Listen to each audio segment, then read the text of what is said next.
Dear friends, please subscribe my channel and press the bell icon.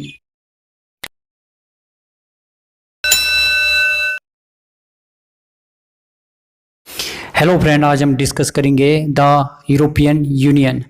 इसमें जो हम mainly discuss करेंगे what is European union, what the European union does, about European union, the history of the European union and goals of the European union and area of operation European union, the structure of the European union, how is the European union funded, EU fund management, Brexit, role of the European union and international level, and last conclusion. First, what is European Union? The European Union is international organization made up of 27 European countries. It controls the same economic, political, social and security policy of its member state. यानी यूरोपीय संघ एक अंतर्राष्ट्रीय संगठन है जो 27 यूरोपीय देशों से बना है। ये अपने सदस्य राज्यों की समान आर्थिक, राजनीतिक, सामाजिक और सुरक्षा नीतियों को नियंत्रित करता है। सेकंड है what the European union does.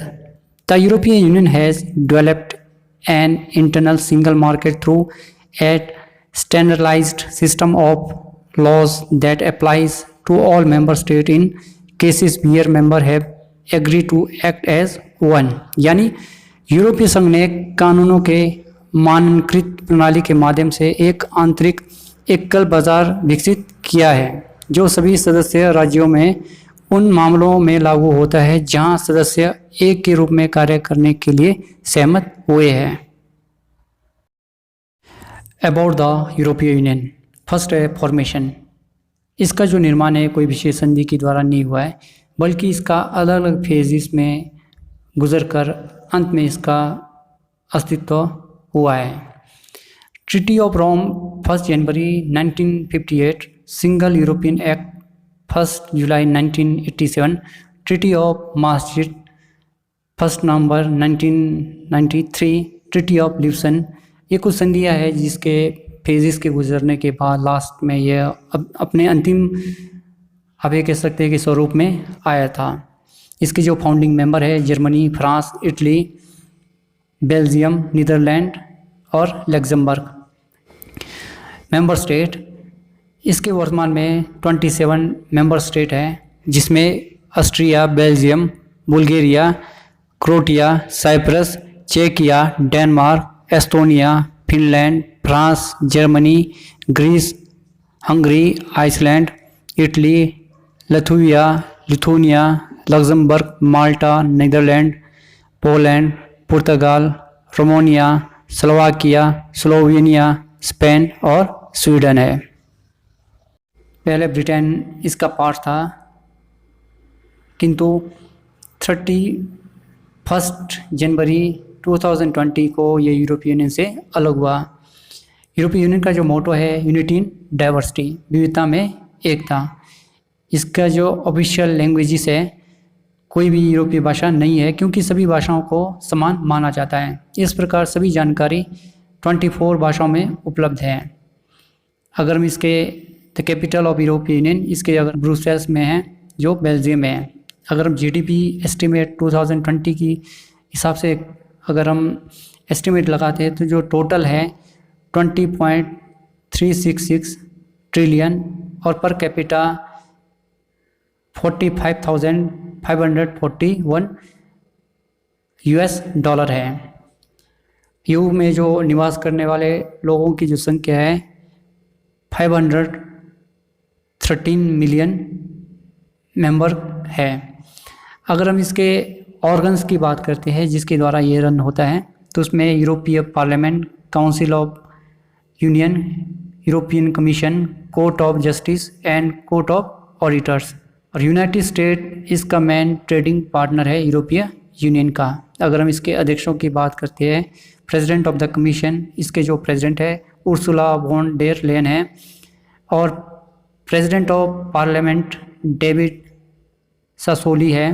President of the council Charles Michel है। अगर हम यूरोपीय यूनियन के फ्लैग्स की बात करते हैं, यूरोपीय ध्वज में नीला रंग की पृष्ठभूमि पर 12 स्वर्ण सितारों का एक चक्कर है जो यूरोपीय सदस्य देशों के बीच एकता और सौंदर्य का प्रतीक है। उसके बाद है द यूरो। यूरो 27 यूरोपीय संघ देशों में से 19 देशों का ऑफिशियल करेंसी है। इन देशों को सामूहिक रूप से यूरोजोन के नाम से जाना जाता है। European union day. यूरोपीय यूनियन डे हर वर्ष 9 मई को मनाया जाता है। लास्ट है 2012 में यूरोपीय यूनियन को शांति, सुलह, लोकतंत्र, यूरोप में मानव अधिकारों के कारण को आगे बढ़ाने के लिए शांति के लिए नोबेल पुरस्कार से सम्मानित किया गया है। नेक्स्ट है द हिस्ट्री ऑफ द यूरोपीय यूनियन, यानी यूरोपीय संघ का इतिहास के ऊपर हम विश्लेषण करेंगे कि कौन कौन से फेजेस थे और वो वर्तमान स्वरूप में यूरोपीय संघ का निर्माण हुआ।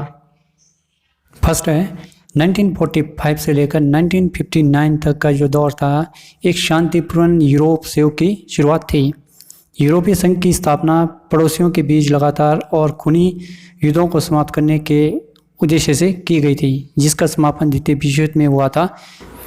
9 मई 1950 को रॉबर्ट शूमैन ने एक संगठित यूरोप के निर्माण पर अपना प्रस्ताव पेश किया जो शांतिपूर्ण संबंधों के रखरखाव के लिए अनिवार्य था। यह प्रस्ताव, जिसे शूमैन घोषणा के रूप में जाना जाता है, 1950 तक यूरोपीय कोयला और इस्पात समुदाय स्थायी शांति को सुरक्षित करने के लिए आर्थिक और राजनीतिक रूप से यूरोपीय देशों को एकजुट करना शुरू कर देता है।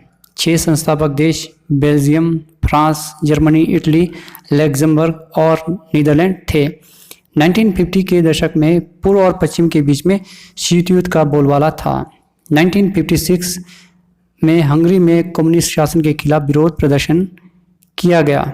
1957 में रोम की संधि यूरोपीय आर्थिक समुदाय यानी कॉमन मार्केट का निर्माण हुआ था। सेकेंड फेज जो था 1960 से लेकर 1969 तक का, ये जो दौर था आर्थिक वृद्धि का दौर था। 1960 का दशक अर्थव्यवस्था के लिए एक अच्छा दौर था। इस तथ्य से मदद मिलती है कि यूरोपीय संघ के देश एक दूसरे के साथ व्यापार करने पर कस्टम ड्यूटी लगाना बंद कर देते हैं। वे खाद्य उत्पादन पर संयुक्त नियंत्रण पर भी सहमत होते हैं, ताकि हर कोई अब खाने के लिए पर्याप्त था और जल्द ही जो सरप्लस कृषि उपज भी थी। मई 1968 में पेरिस में छात्र दंगों के लिए प्रसिद्ध हो जाता है और समाज और व्यवहार में कई परिवर्तन तथा कथित पीढ़ी के साथ जुड़ जाते हैं। दूसरा दौर था 1970 से लेकर 1979 तक का। ये दौर था एक बढ़ता हुआ समुदाय का पहला इजाफा, एक growing community, the first enlargement. Denmark, Ireland और यूनाइटेड किंगडम 1 जनवरी 1973 को यूरोपीय संघ में शामिल हो गए। सदस्य देशों की संख्या 9 हो गई। अक्टूबर 1973 के में अरब इजरायल युद्ध के परिणाम स्वरूप यूरोप में ऊर्जा संकट और आर्थिक समस्या पैदा हुई थी। यूरोप में अंतिम दक्षिणपंथी तानाशाह 1974 में पुर्तगाल में सेल्जर शासन को उखाड़ फेंकने और 1975 में स्पेन के जनरल फ्रैंको की मौत के साथ समाप्त हो गई। यूरोपीय संघ की क्षेत्रीय नीति नौकरियां और बुनियादी ढांचों के निर्माण के लिए बड़ी रकम गरीब देशों को हस्तांतरित करना शुरू कर देती है। यूरोपीय संसद संघ के मामलों में अपना प्रभुत्व बढ़ाती है और 1979 में सभी नागरिक पहली बार अपने सदस्यों का चुनाव सीधे कर सकते थे। 1970 के दशक में प्रदूषण के खिलाफ लड़ाई तेज हो गई और यूरोपीय संघ ने पहली बार पोल्यूटर पेज यानी प्रदूषक भुगतान की धारणा को पेश करते हुए पर्यावरण की रक्षा के लिए कानून को अपनाया। उसके बाद है 1980 से लेकर 1989 का जो दौर था, ये यूरोप का बदला हुआ, आप ये कह सकते हैं the changing face of Europe, the fall of the Berlin wall. Polish trade union सोलिडरोको और उसके नेता लिज वॉल्सो 1980 के गर्मियों में डॉस शिपयार्ड हमले के बाद यूरोप और दुनिया भर में घरेलू नाम बन गए। 1981 में ग्रीस यूरोपीय संघ का 10वां सदस्य बन गया और स्पेन और पुर्तगाल पांचों का अनुसरण करते हैं। 1986 में एकल यूरोपीय अधिनियम पर हस्ताक्षर किए गए।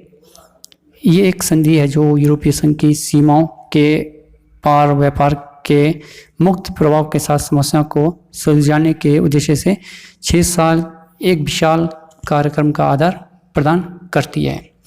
इस प्रकार एकल बाजार का निर्माण करती है।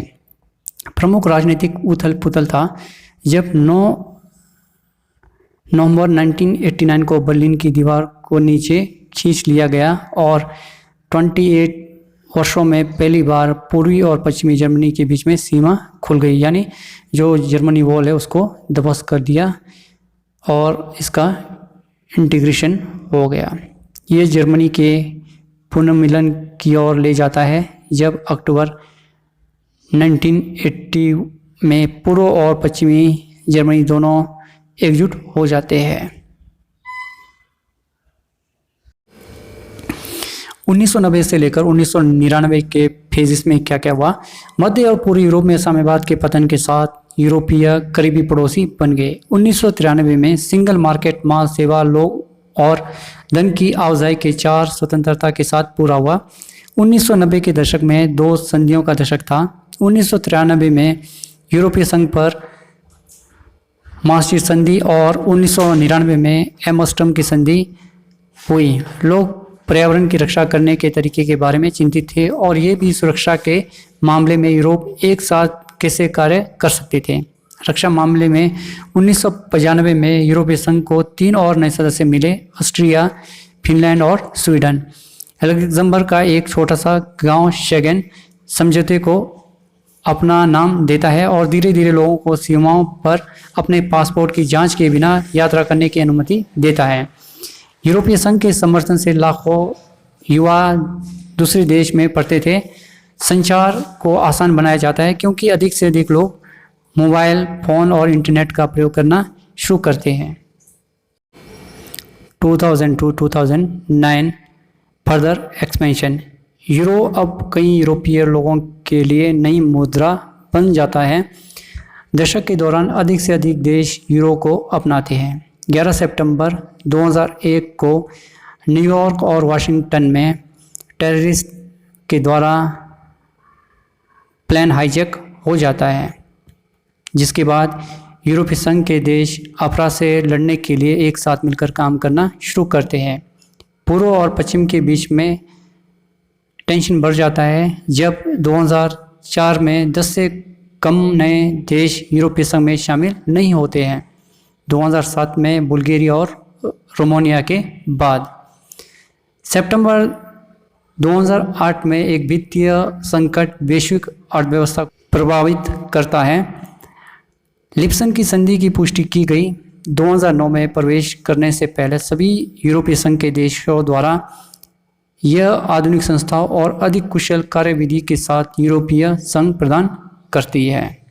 एंड लास्ट 2010 to 2019 वैश्विक आर्थिक संकट यूरोप में बहुत बड़ा एक प्रॉब्लम क्रिएट करता है। यूरोपीय संघ के कई देशों को उनकी कठिनाइयों का सामना करने में मदद करता है और सुरक्षित और अधिक विश्वसनीय बैंकों को सुनिश्चित करने के लिए बैंकिंग यूनियन की स्थापना करता है। 2012 में यूरोपीय संघ को नोबेल पुरस्कार से सम्मानित किया गया।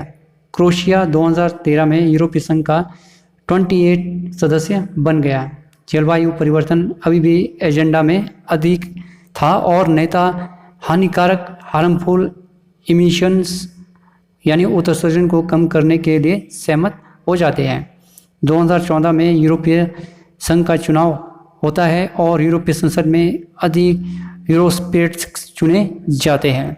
रूस द्वारा क्रीमिया के विनाश के मद्देनज़र एक नई सुरक्षा नीति स्थापित की जाती है।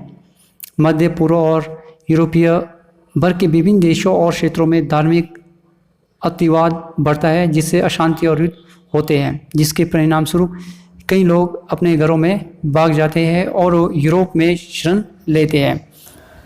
यूरोपीय संघ न केवल उनकी देखभाल करने की दुविधा का सामना कर रहा है, बल्कि खुद को कई आतंकवादी हमलों का टारगेट होते हुए खुद को पाया है। गोल्स ऑफ यूरोपीय यूनियन। तो फर्स्ट है शांति, उसके मूल्य और अपने नागरिकों की भलाई को बढ़ावा देना। सेकंड है आंतरिक सीमाओं के बिना स्वतंत्रता, सुरक्षा और न्याय प्रदान करे। थर्ड है संतुलित आर्थिक विकास और मूल्य स्थिरता के आधार पर सतत विकास, पूर्ण रोजगार और सामाजिक प्रगति और पर्यावरण संरक्षण के साथ एक अत्यधिक प्रतिस्पर्धा बाजार अर्थव्यवस्था। नेक्स्ट है सामाजिक बहिष्कार और भेदभाव का मुकाबला करना।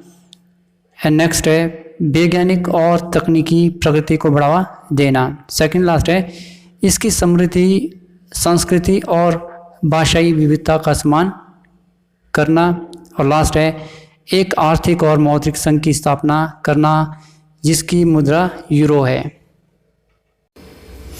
एरियाज ऑफ ऑपरेशन यानी यूरोपीय यूनियन के संचालन के क्षेत्र, तो ये है agriculture, business and industry, competition, culture, customs, development and cooperation, education, training and youth, employment and social affairs, energy, environment, food safety and foreign and security policy, health, humanitarian aid and civil protection, human rights and democracy, justice and fundamental rights, regional policy, research and innovation, single market, taxation, trade and last transport.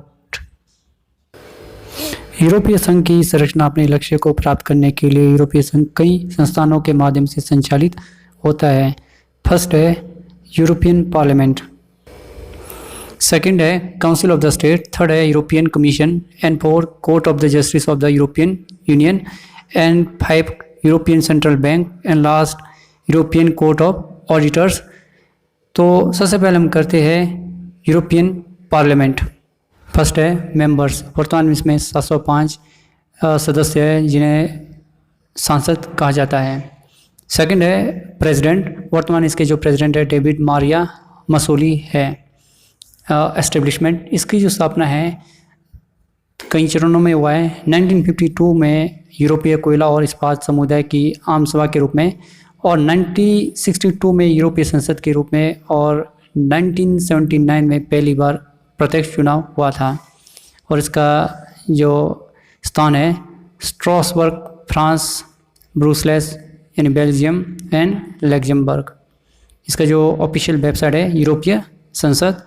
यूरोपीय संसद यूरोपीय संघ के कानून बनाने वाली संस्था है। ये सीधे यूरोपीय संघ के मतदाताओं द्वारा हर 5 साल में चुना जाता है। पिछले चुनाव मई 2019 में हुआ था। तो इस संसद का क्या वर्क है, क्या फंक्शंस है? संसद के मुख्यतः 3 फंक्शंस है, legislative work, supervisory and budgetary. अगर हम बात करते हैं लेजिस्लेटिव वर्क की बात, यूरोपीय आयोग के प्रस्ताव के आधार पर यूरोपीय संघ के कानून को पारित करना, यूरोपीय संघ की परिषद के साथ मिलकर अंतर्राष्ट्रीय समझौते पर निर्णय लेना, इजाफा पर निर्णय लेना यानी मेंबर्स को उसमें ऐड करने का निर्णय लेना, आयोग के कार्यक्रम की समीक्षा करना और उसे कानून का प्रस्ताव देना। उसके बाद है सुपरवाइजरी वर्क। इसके अंतर्गत सभी यूरोपीय संघ के संस्थानों की लोकतांत्रिक जांच, आयोग अध्यक्ष का चुनाव करना और आयोग की निकायों के रूप में अनुमोदित करना, आयोग को इस्तीफा देने के लिए वाध्य करते हुए मतदान को रोकने की संभावना है। उसका डिस्चार्जिंग ग्रांट यानी यूरोपीय संघ के बजट को खर्च करने के तरीके को मंजूरी देना। उसके बाद नागरिकों की याचिकाओं की जांच करना और पूछताछ स्थापित करना। उसके बाद यूरोपीय सेंट्रल बैंक के साथ मौद्रिक नीति पर चर्चा करना, प्रश्न आयोग और परिषद। उसके बाद चुनाव अवलोकन। उसके बाद बजटरी वर्क, परिषद के साथ मिलकर यूरोपीय संघ के बजट की स्थापना करना, यूरोपीय संघ के दीर्घकालिक बजट को मंजूरी देना। नेक्स्ट है काउंसिल ऑफ द यूरोपीय यूनियन। अगर मेंबर की बात करते हैं, यूरोपीय संघ के देशों के राज्य या सरकार के प्रमुख, यूरोपीय परिषद के अध्यक्ष, यूरोपीय आयोग के अध्यक्ष इसके सदस्य होते हैं। इसके जो प्रेसिडेंट है चार्ल्स मिशेल्स है। इसकी जो स्थापना है 1975 में अनौपचारिक मंच, और 1992 में औपचारिक स्थिति, और 2009 में आधिकारिक EU संस्था के द्वारा स्थापित हुआ है। अगर हम इसके स्थान की बात करते हैं तो ये ब्रुसेल्स में है, बेल्जियम में। वेबसाइट यूरोपीय परिषद है। यूरोपीय संघ यूरोपीय कमीशन का जो कार्य है वो क्या क्या है वो हम जानेंगे। यूरोपीय संघ की समग्र दिशा और राजनीतिक प्राथमिकताओं पर निर्णय लेता है, लेकिन कानून पारित नहीं करता है। जटिल या संवेदनशील मुद्दों से संबंधित है जिन्हें अंतर सरकारी सहयोग के निचले स्तरों पर हल नहीं किया जा सकता है। यूरोपीय संघ की आम विदेशी और सुरक्षा नीति को ध्यान में रखते हुए यूरोपीय संघ के राजनीतिक हितों और रक्षा निहितार्थों को ध्यान रखता है। उम्मीदवारों और ईसीबी और आयोग जैसे कुछ उच्च प्रोफाइल यूरोपीय संघ के स्तर की भूमिका के लिए उम्मीदवारों का नियुक्त करता है। प्रत्येक मुद्दों पर यूरोपीय परिषद यूरोपीय आयोग के इससे संबंधित करने के लिए प्रस्ताव बनाने के लिए कहे जाते हैं और इसके अंतर्गत इसे यूरोपीय संघ की परिषद से निपटने के लिए पास करते हैं। अगर हम इसकी कंपोजिशन की बात करें, यूरोपीय परिषद सभी यूरोपीय संघ के देशों के राज्य या सरकारों के प्रमुख से बना है। यूरोपीय परिषद के अध्यक्षों, यूरोपीय आयोग के अध्यक्षों, ये अपने अध्यक्षों द्वारा बुलाई और अध्यक्षता की जाती है, जिसे यूरोपीय परिषद द्वारा एक बार के नवीकरणीय 2.5 साल के कार्यकाल के लिए चुना जाता है। अध्यक्ष बाहरी दुनिया के लिए यूरोपीय संघ का प्रतिनिधित्व करता है। यूरोपीय परिषद कैसे काम करती है? ये आमतौर पर एक वर्ष में 4 बार मिलते हैं, लेकिन अध्यक्ष तत्काल मुद्दों को संबोधित करने के लिए अतिरिक्त बैठक बुला सकते हैं। ये आमतौर पर आम सहमति से मुद्दों का फैसला करता है, लेकिन कुछ मामलों में एकमत या योग्य बहुमत से केवल राज्य सरकार के प्रमुख ही मतदान कर सकते हैं। नेक्स्ट है यूरोपियन कमीशन। मेंबर्स, चर्चा किए जाने वाले नीति क्षेत्र के अनुसार प्रत्येक ईयू देश के सरकारों के मंत्री इसमें शामिल होते हैं। अगर हम प्रेसिडेंट की बात करें, प्रत्येक ईयू देश 6 महीने के रोटेशन के आधार पर प्रेसिडेंट पद धारण करता है। इसका जो एस्टेब्लिशमेंट 1958 में, लोकेशन ब्रुसेल्स, बेल्जियम। वेबसाइट यूरोपीय संघ की परिषद। अगर इसके हम वर्क की बात करते हैं, परिषद में यूरोपीय संघ के प्रत्येक देश के सरकार के मंत्री चर्चा करने, संशोधन करने और कानून को अपनाने और नीतियों के समन्वय के लिए मिलते हैं। मंत्रियों के पास अपनी सरकारों को बैठकों में सहमत कार्यों के लिए प्रतिबद्ध करने का अधिकार है। यूरोपीय संसद के साथ परिषद यूरोपीय संघ का मुख्य निर्णय लेने वाला निकाय है। नेक्स्ट है कोर्ट ऑफ जस्टिस यूरोपीय यूनियन। पहला है मेंबर्स। और इसके मेंबर्स की बात करते हैं, कोर्ट ऑफ जस्टिस में जो प्रत्येक ईयू देश से एक न्यायाधीश और अन्य 11 महाधिवक्ता होते हैं। इसमें जनरल कोर्ट में प्रत्येक ईयू देश से 2 न्यायाधीश इसमें होते हैं।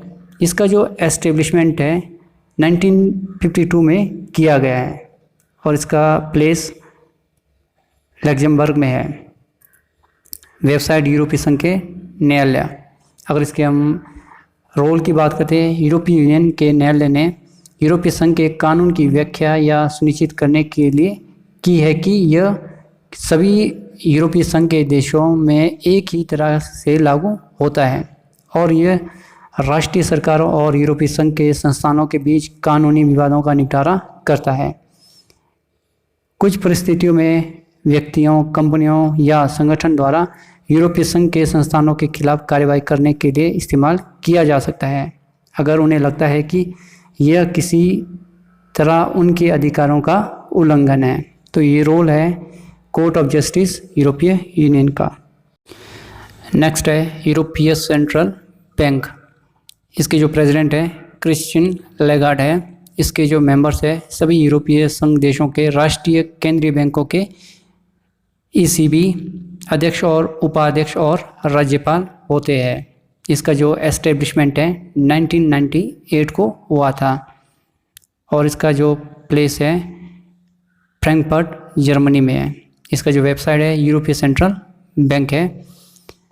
इसकी जो क्या रोल है इसके ऊपर हम जानेंगे। यूरोपीय सेंट्रल बैंक ईसीबी यूरो और फ्रेम का प्रबंध करता है और यूरोपीय संघ की आर्थिक और मौद्रिक नीति को लागू करता है। इसका मुख्य उद्देश्य कीमतों को स्थिर रखना है जिससे आर्थिक विकास और रोजगार सृजन में मदद मिलेगी। अब हम बात करते हैं ईसीबी क्या करता है। वो ब्याज दरों को निर्धारित करता है जिस पर वो यूरोजोन में वाणिज्य बैंकों को उधार देता है। इस प्रकार पैसे की आपूर्ति और मुद्रास्फीति को नियंत्रित करता है। यूरोजोन के विदेशी मुद्रा भंडार और मुद्राओं की विनिमय दर को संतुलित करने के लिए मुद्राओं की खरीद या बिक्री का प्रबंध करता है।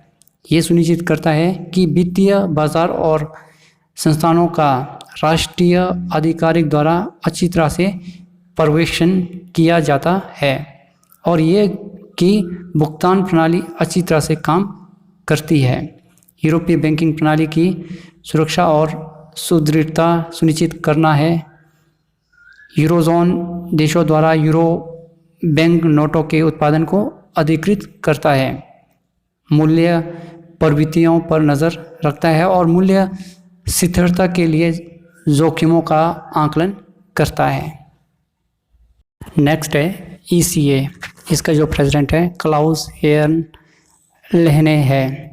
इसके जो मेंबर है यूरोपीय संघ के प्रत्येक देश में से एक इसमें पार्टिसिपेट करते हैं। इसकी जो स्थापना है 1977 में हुआ था। इसका जो स्थान है लग्जमबर्ग में है। इसका जो वेबसाइट है यूरोपीय कोर्ट ऑफ ऑडिटर है और इसका जो क्या रोल है, यूरोपीय संघ के स्वतंत्र बाहरी लेखा परीक्षक के रूप में यूरोपीय न्यायालय के लेखा परीक्षक ईसीए यूरोपीय संघ के करदाताओं के हितों को की देखभाल करते हैं। इसके पास कानूनी शक्ति नहीं है लेकिन यूरोपीय संघ के बजट के प्रबंध और यूरोपीय संघ के वित्त पर रिपोर्ट को बेहतर बनाने के लिए काम करता है। इसके साथ यूरोपीय संघ के राजस्व और व्यय का ऑडिट करता है। ये जांचने के लिए यूरोपीय संघ के फंड सही तरीके से जुटाए गए हैं या नहीं है। पैसे के लिए मूल्य प्राप्त करते हैं और हिसाब लगाया जाता है। तो ये था ईसीए के फंक्शन के बारे में। How the EU is funded. यूरोपीय संघ के आय के स्रोत में सदस्य देश का योगदान यूरोपीय संघ के बाहर के उत्पादों पर आयात शुल्क और जुर्माना लगाया जाता है जब व्यापार यूरोपीय संघ के नियमों का पालन करने में विफल होते हैं। यूरोपीय संघ के देशों ने बजट के आकार पर सहमति व्यक्त की है। यूरोपीय संघ का बजट विकास और रोजगार सृजन का समर्थन करता है। नेक्स्ट है मैनेजिंग ईयू फंड्स। बजट आवंटित करने की अंतिम जिम्मेदारी आयोग के पास है। हालांकि राष्ट्रीय सरकारें यूरोपीय संघ के धन का लगभग 80% प्रबंध करती है। जहां अनुचित भुगतान किया गया है, आयोग पैसे की वापसी के लिए यूरोपीय संघ के देशों के साथ काम करता है। ट्रांसपेरेंसी सुनिश्चित करने के लिए यूरोपीय संघ के धन प्राप्त करने वाले संगठन और कंपनियां जनता पर हैं। नेक्स्ट है ब्रेक्जिट। ब्रिटेन के मतदाताओं ने 3.5 साल पहले यूरोपीय संघ से अलग होने के लिए जनादेश दिया था, जिसे ब्रेक्जिट कहा गया। साल 2016 में ब्रेक्जिट के तहत फैसले लेने के लिए जनमत संग्रह कराया गया था। इस सिलसिले में हुए जनमत संग्रह में यूरोपीय संघ से अलग होने का 51.9% लोगों ने समर्थन किया था, जबकि 48.1% ने ईयू के साथ रहने का समर्थन किया। 23 जून 2016 को जनमत संग्रह में 52% मतदाताओं ने ब्रेक्जिट का समर्थन और 48% ने इसका विरोध किया था।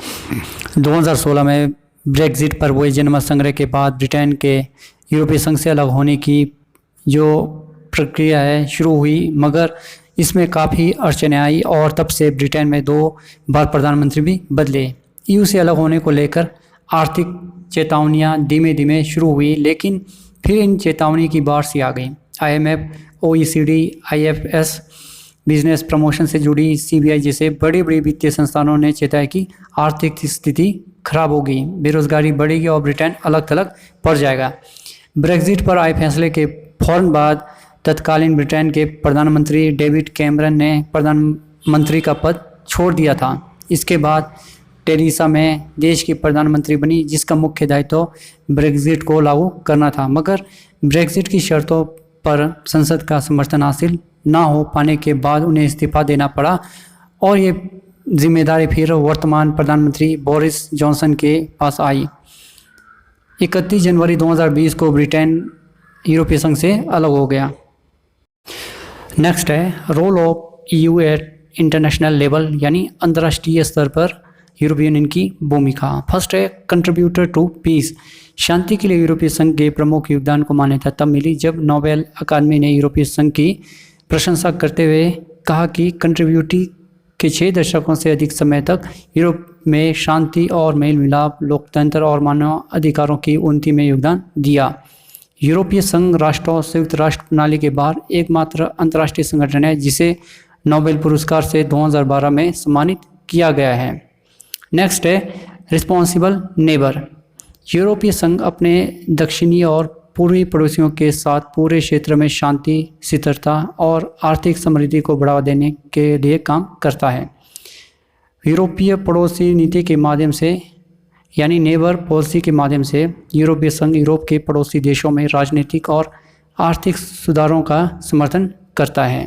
थर्ड है ह्यूमन राइट्स पॉलिसी, यूरोपीय संघ दुनिया भर में मानव अधिकारों, लोकतंत्र और रूल ऑफ लॉ को बढ़ावा देने और उनकी रक्षा करने के लिए एक मजबूत प्रतिबद्धता पर आधारित है।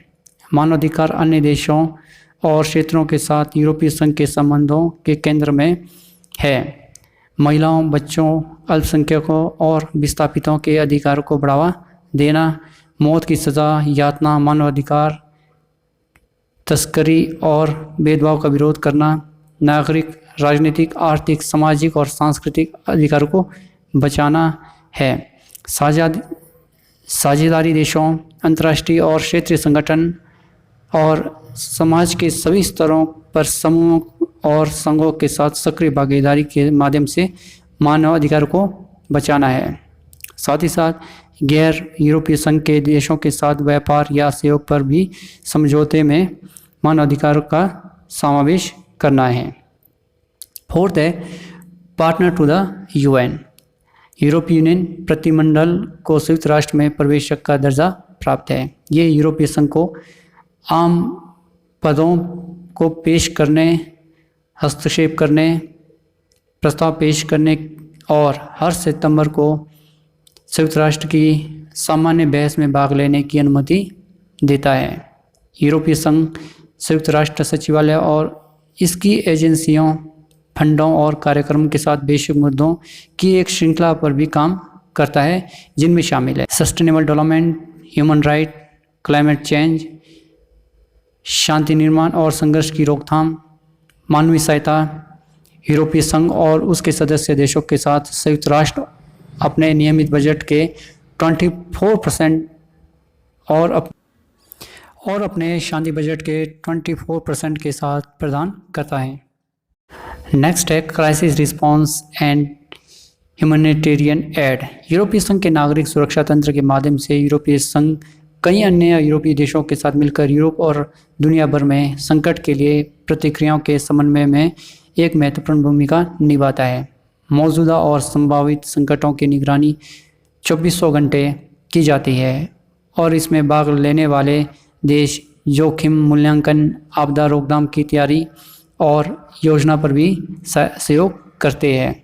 आपातकालीन राहत, भोजन, आश्रय है उपकरण, विशेष रूप से डेकोरेटेड टीमों के तैनाती या क्षेत्र में भेजे गए विशेषज्ञों द्वारा मूल्यांकन और समन्वय जैसे वस्तुओं का रूप ले सकती है। दुनिया भर में तेजी से यूरोपीय संघ के जवाब देने के लिए प्रतिभागी देशों के राहत दल, विशेषज्ञ और उपकरण पर रखे गए हैं। नेक्स्ट है कंट्रीब्यूटिंग टू ग्लोबल सिक्योरिटी, यूरोपीय संघ की संयुक्त विदेश और सुरक्षा नीति जिसे संघर्षों को सुलझाने और अंतर्राष्ट्रीय समझ को बढ़ावा देने के लिए डिज़ाइन किया गया है, कूटनीति और अंतर्राष्ट्रीय नियमों के सम्मान पर आधारित है। व्यापार, मानवीय सहायता और विकास सहयोग भी यूरोपीय संघ की अंतर्राष्ट्रीय भूमिका में महत्वपूर्ण भूमिका निभाता है। शांति बनाए रखना, अंतर्राष्ट्रीय सुरक्षा को मजबूत करना, अंतर्राष्ट्रीय सहयोग को बढ़ावा देना, लोकतंत्र, मानवाधिकार और मौलिक स्वतंत्रता के लिए लोकतंत्र और कानून के शासन को विकसित और समेकित करना। लास्ट है advocate of action on climate change. यूरोपीय संघ के नागरिक दुनिया के कुछ उच्चतम पर्यावरण मानकों से बेनिफिशियल होते हैं। यूरोपीय संघ और राष्ट्रीय सरकारों ने 2020 तक यूरोपीय पर्यावरण नीति का मार्गदर्शन करने के लिए स्पष्ट उद्देश्य और इसके अलावा एक दृष्टि जहां 2050 तक होना है समर्पित अनुसंधान कार्यक्रमों, कानून और फाइनेंशियल के समर्थन के साथ निर्धारित किया गया है। एंड लास्ट कंक्लूजन, यूरोपीय यूनियन विश्व के सबसे मजबूत क्षेत्रीय संगठनों में से एक है, परंतु 31 जनवरी 2020 को ब्रिटेन यूरोपीय संघ से अलग हो गया। इसके बाहर हो जाने से विस्तार में ऑब्स्टिकल आने की जो संभावना की अटकलें लगाई जा रही थी, क्योंकि यूरोपीय यूनियन में सबसे अधिक योगदान करने वाला ब्रिटेन था। लेकिन देखा जाए तो कोई भी संगठन एक सदस्य के बलबूते नहीं चलता, बल्कि संगठन में सभी सदस्यों की अहम भूमिका होती है। यूनियन का सदस्य बनने के लिए सर्बिया, हार्जेगोविना, अल्बानिया इत्यादि देश तत्पर है। यूरोपीय संघ की सदस्यता के लिए पूर्वी यूरोप के देश के साथ साथ भौगोलिक रूप से यूरोप से पृथक देश तुर्की भी प्रयासरत है। तुर्की की सदस्यता को लेकर संघ के कुछ देश आपत्ति जताते हैं। द्वितीय विश्व युद्ध के पश्चात वर्तमान में यूरोप के समक्ष सबसे बड़ा प्रवासी एक शरणार्थी संकट उत्पन्न हो गया है। इस संकट का मूल कारण एशियाई और अफ्रीका देश में हो रहे उथल पुथल है। इस संकट को सीरिया गृह युद्ध, अरब क्रांति, यमन में हिंसा आदि ने बढ़ाया है।